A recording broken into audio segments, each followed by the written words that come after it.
ہمارے گاؤں کا واقعہ ہے کہ گاؤں کے دوسرے محلے میں میرے دوست طارق کی شادی تھی۔ میں بھی مدعو تھا۔ رسم مہندی میں ہر طرح کا ہلا گلا ہوا، ڈھول بجے، ناچ گانا ہوا۔ تقریب کی رونق کو دوبالا کرنے کے لیے کبھی کبھار فائرنگ کا بھی تڑکا لگایا جاتا۔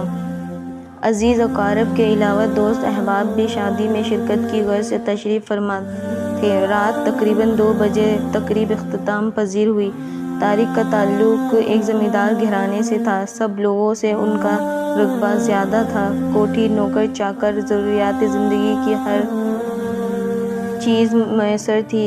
امارت کے ساتھ ساتھ طارق ایک خوبرو نوجوان تھا۔ گاؤں کی اکثر لڑکیاں ہمہ وقت اس کے قدموں میں دل پھینکنے کے لیے تیار رہتی تھیں۔ کالج میں بھی اس کی کافی لڑکیوں سے دوستی تھی۔ اس کے باوجود طارق کریکٹر لیس نہ تھا۔ ہنس مکھ دوسروں کے دل میں گھر کر لینے والا ملنسار اور ہمدرد بھی تھا۔ گاؤں میں بلا تفریق وہ ہر کسی کے کام آتا، عقد میں شریک ہوتا۔ مہندی کی رسم کے بعد جس کو جہاں جگہ ملی وہ وہاں لیٹ گیا۔ میں تو اپنے گھر لوٹ آیا۔ صبح میرے ایک دوست نعمان نے اٹھایا اور بتایا سارے گاؤں میں چھان مارا، طارق کا کچھ پتہ نہیں چلا۔ وہ گھر سے غائب ہے۔ سارے عزیز و اقارب اور مہمان پریشان ہیں۔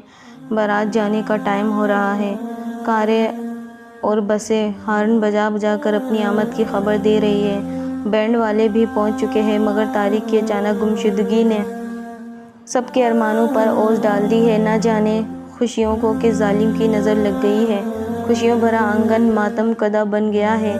دوپہر ہونے کو تھی۔ برادری کے بوڑھوں نے فیصلہ کیا کہ طارق کے چھوٹے بھائی کو تیار کرو، سانپ بھی مر جائے گا اور لاٹھی بھی نہیں ٹوٹے گی۔ لڑکی والوں کی بھی عزت محفوظ رہے گی اور لڑکے والے بھی طعنوں سے بچ جائیں گے۔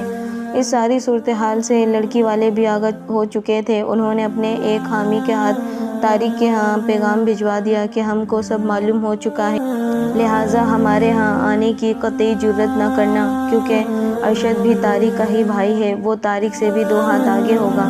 اور ساتھ دوسرے حامی کو ہمارے ہی گاؤں کے جنید، جو طارق کا ہی کزن تھا، پیغام بھجوا دیا کہ فوراً تیار ہو کر چند عزیز ساتھ لے کر پہنچ جاؤ۔